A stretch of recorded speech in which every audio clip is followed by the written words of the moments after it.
Welcome back to Art with Anna. Happy December. This is the December episode. I've got some peppermint sticks in my coffee, wearing my cozy sweater, and thinking about just wintry things. Most of us have our Christmas trees up already, and yeah, it's almost Christmas. So since we're in winter,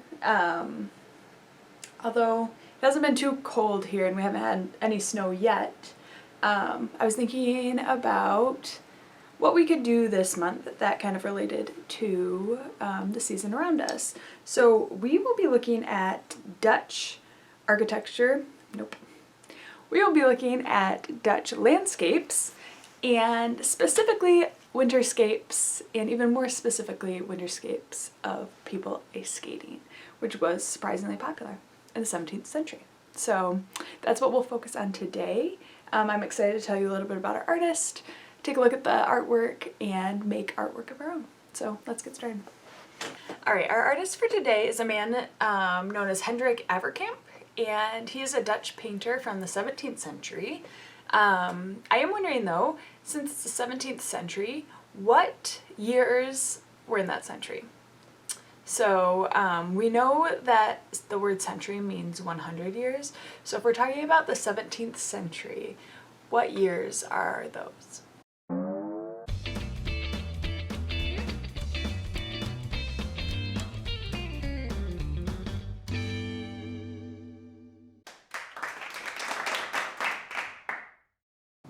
Alright, so we are talking about the 1600s. It can get a little confusing when we talk about centuries.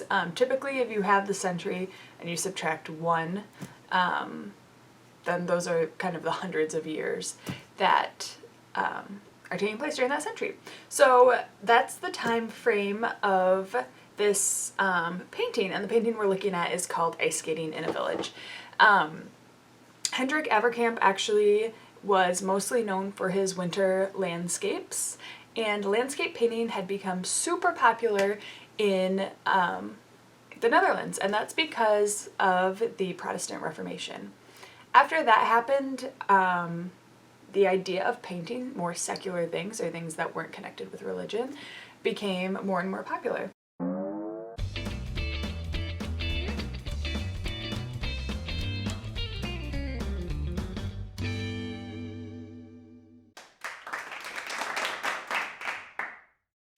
And there's also an increased sense of patriotism in the country. So people were proud of the land that they had, and they wanted to show how proud they were by painting it. So we'll talk a little bit more about that moving forward, but let's take a look at the supplies that we'll need, and we'll get started making, and then learn a little bit more about the painting and the artist and what was going on in the Netherlands at that time. You will need blue, brown, red, and yellow paper, Q-tips, black and white paint, clear plastic wrap, scissors, and glue. Alright, two things I didn't mention that we actually will also need is a paintbrush that has a pretty fine tip to it. So nothing wide, or not a bigger paintbrush, definitely not a foam brush, anything like that. Just a simple, pretty thin paintbrush. So you'll need that, and then the last thing is just a palette to put your paints on. So once you have all of those things, we're ready to get started. And the first thing we're going to do is actually look at the painting together. This painting is very intricate. There's a lot of details to it, and it's really fun to look at. So below this video, I've linked where you can go to see this painting. It is in a museum of a name that I do not know how to pronounce. I think it could be Rijks. There's a J in it, and the Dutch and their J's, I don't know how to pronounce them. But I think it could be Rijks. Anyway, it's a museum that holds this painting, and this link is really cool because it really lets you zoom in a lot to all the details. Alright, so we're going to look at this painting. It's quite detailed. The first thing you notice is that people are ice skating, and they're ice skating on water between buildings, and that's because the Netherlands is actually built on a series of canals. It is below sea level, so that is why windmills are so important, and we'll get to that in a little bit. But on the ice skating rink, you will see tons of people doing different things. There's a guy carrying hay, there's people playing hockey, there's a dog. There's just so much going on in this painting.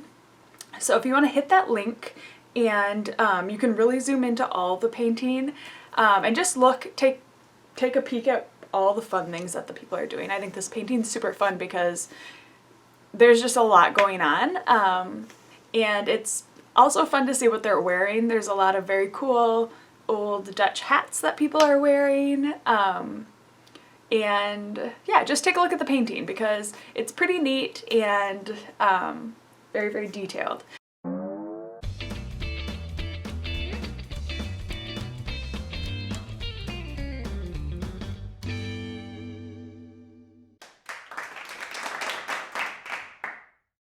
Now, one of the reasons why people were painting landscapes was because they were just feeling pride for their country. The Netherlands were doing very well at that time, and there was just a lot of patriotism, so they wanted to kind of paint the land that they loved. This is great because it's also showing, you know, the people enjoying the land, but it's also kind of bragging a little bit because during this time there was a lot of prosperity. And they're pretty much showing that they had time to play and they didn't need to work super hard. They had time and money to have ice skates and to play around. So it's a little bit of bragging, which I like. But that's what's going on in this painting. It's an ice skating painting, and really this artist, he really focused on winter landscapes. That's kind of was popular at the time. Landscapes were getting more and more popular because of that patriotism, and some artists were really focusing on maybe one type. So you could see a lot of seascapes or a lot of countryscapes, like a farmland, and in this case, a lot of winterscapes. So the first thing we do see is that ice, and that's the first thing we're gonna kind of sort of recreate today. So we're gonna need our blue sheet of paper and our white paint. So let's grab those things. All right, so we have our blue sheet of paper. That's just going to be kind of our background. In the painting, you'll see that it's kind of an overcast day, and it's quite gray. We don't have any gray paper though, so we're going to use blue as a replacement. Now we're going to need our white paint, and if we look at the composition of this painting, or how this painting is made up, it's almost divided in half pretty much of kind of foreground or the ice and background like sky. So the horizon is pretty much directly in the middle. So I'm just gonna actually add the white paint straight onto my sheet of paper and take my paintbrush, and I'm pretty much just going to quickly paint to cover half of my sheet of paper.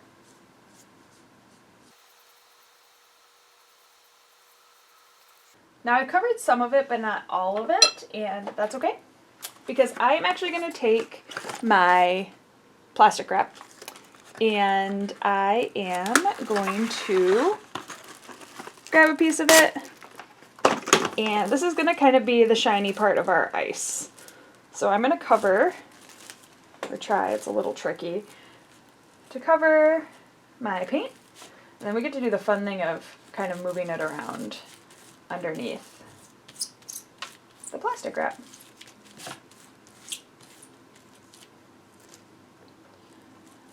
Pull this over a little bit, maybe not. All right.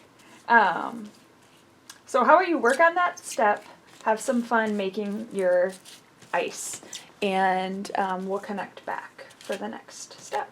All right, something to note also in this painting are the style of houses. They don't look exactly like ours. There's some different roof shapes that aren't like what we're used to seeing. So just take a look at that. It's kind of cool to see how people in different places at different times did housing.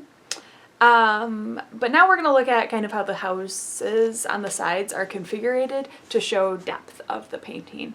So they start kind of on the side, and then they kind of close in to the horizon a little bit.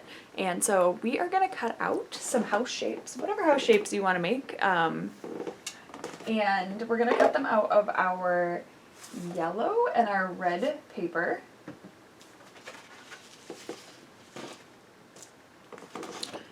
And whatever your biggest shapes are, your biggest house shapes are, those you want to be kind of closest to you. So those will be on the side, and I'll show you on here. And as you go in the distance, they kind of close in, but they get smaller. So cut out some shapes, whatever your biggest ones you'll want to put closest to you, and your smallest ones you'll want to put the furthest away. And that's how they show depth in this painting. How they show that it's kind of a canal, and not just a vast open water. So let's get started on cutting out some shapes of houses. Alright, so what I was saying about the houses is they start here and they kind of, I don't know if you guys can see it, if I just make kind of pencil lines. But this is kind of the shape we're looking at. I don't think you should see it at all, but the houses will start in the corner and kind of work our way in. Then we'll leave a space about that big and we'll start in this corner and also work our way in. So leave a gap here with no houses of about maybe 3 inches. But we'll start with our bigger houses here, and then they'll get smaller and smaller as we move toward our horizon in the back.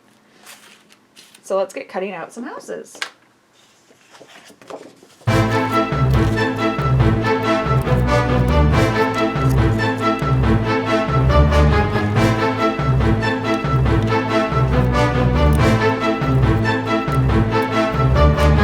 Alright, so I've come up with a configuration that I think I like. Houses start kind of bigger and move smaller, and they also move inward to show a little bit of depth that this is kind of a canal.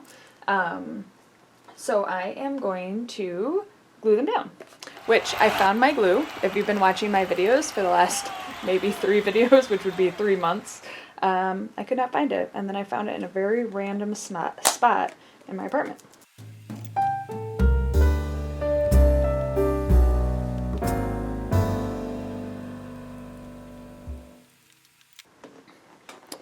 Alright, so I have my layout. Oh no, this guy did not glue down very well. Alright, so I have my layout here. This is our ice, we have our sky. If you zoom in, you do see some birds in the sky, so I think in a little bit I'll add that. It's a pretty cloudy day there, so I think I might take some white paint and kind of wipe it across.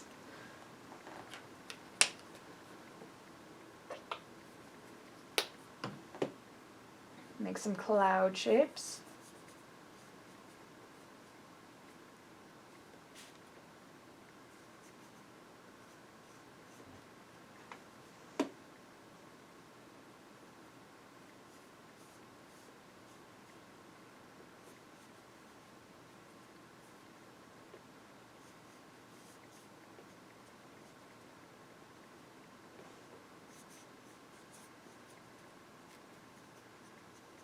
Alright, so we have our cloudy day, we have our ice, we have our homes. The next thing we're going to add in is a windmill, and let's talk a little bit why we're going to add a windmill.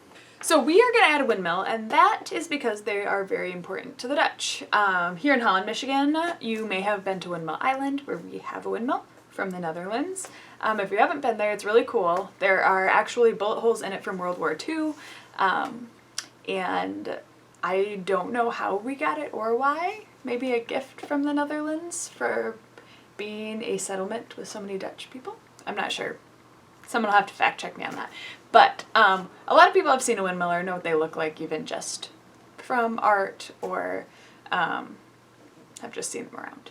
Windmills were really important to the Dutch at this time because, as I mentioned earlier, their land was under sea level. So the way they reclaimed a lot of their land and made it actually usable as land and not completely underwater is by windmills. They actually would power the pumps for the dikes, so that would keep water out of the land so that they could farm on it and build on it and live on it.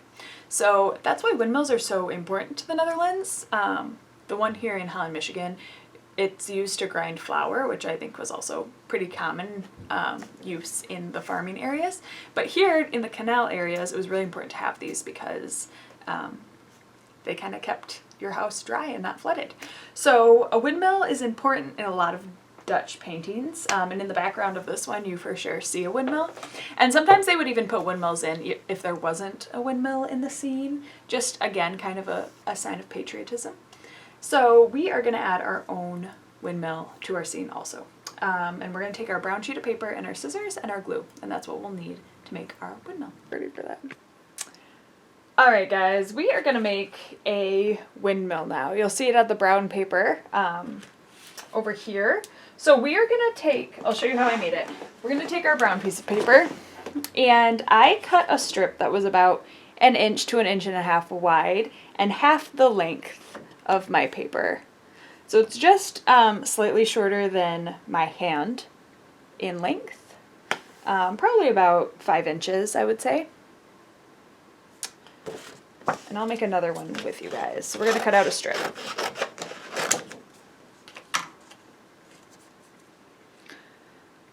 That's what it looks like, and we are going to fold it in half. And we're folding it in half because we are going to cut halfway through to make 2 equal pieces. Now, one of these 2 pieces is going to be the base of your windmill. So you're going to glue that down wherever you want your windmill to be. I chose a similar spot to where the original painting has it, right here. So you'll glue down that piece just like that. With your remaining twin of the piece, you're going to cut it in half long ways. So it's going to give you 2 skinnier pieces that you'll cross to make the blades of the windmill. And those will just go and be glued on top of your thicker piece. We're left with that as our windmill.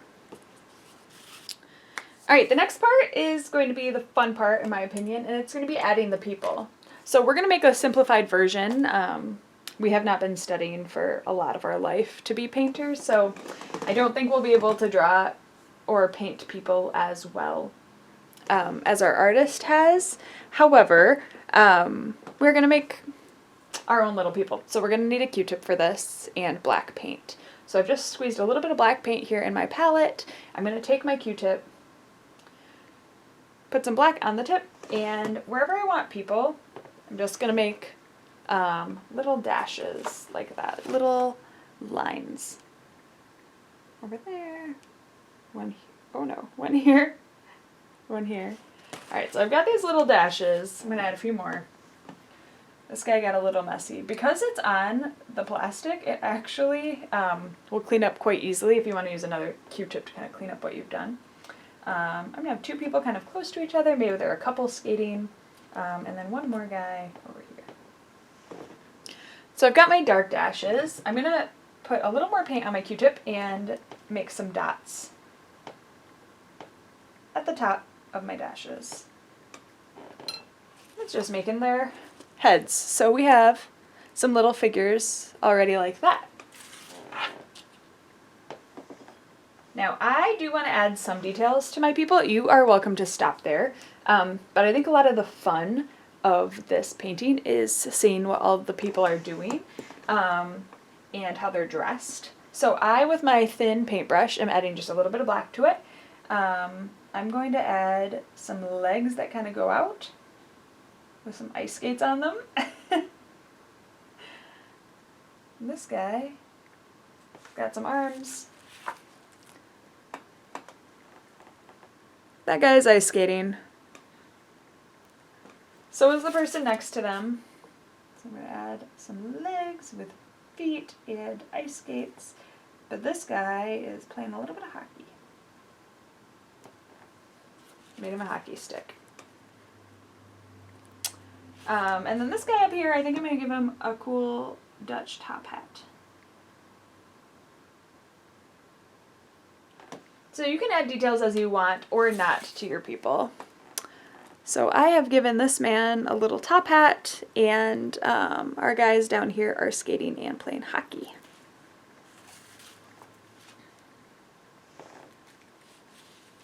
And you can add as many people as you want. I'm just going to stick with the 6 that I have here. There are a few birds in the sky, so also with either my paintbrush actually or my Q-tip, we can just make some bird shapes in the sky, which usually are just M's or upside down M's. So what the birds look like in my sky. And then I'm also going to add the trees. So there's a decent amount of trees in this painting. I can go back with my black Q-tip to do this. And I'm just going to draw some tree shapes.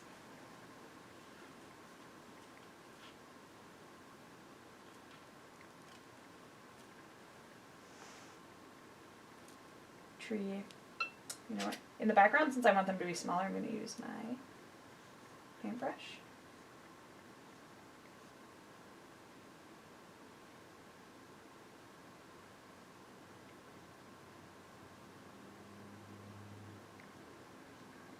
Add some details to this guy.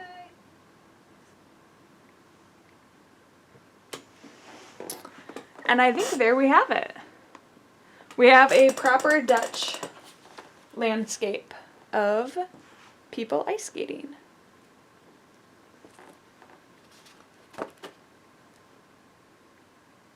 So I think Hendrik Abercamp would be pretty proud of our recreation of his painting. And I think we've added a lot of the elements that were in his original painting. So again, some things that the Dutch had in a lot of their landscapes were windmills, showing that it was the Netherlands, but also the importance of the windmill in the country. They were showing people having fun because they had wealth now and they could have fun. They didn't have to work as hard. And then also they were just showing the beautiful land that they have. In this case, it's a canal. But again, many times in Dutch paintings, they had just seascapes. During this time, actually, they were exploring a lot, and Dutch people are actually known for their map making because they were exploring a lot and they were making maps out of the places around.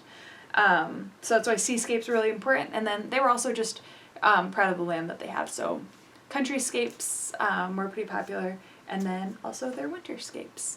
So thanks for making a painting with me. I hope it got you in a little bit of the winter spirit. Maybe has you looking forward a little bit to snow. I know it's a polarizing subject. A lot of people don't like the S word, snow. But I'm hoping that got you a little bit into the winter spirit and you just had a little bit of fun with it. I'm excited to see what you guys make. I'm excited to see your winterscapes. And I will be back with you guys in January. So, see you soon.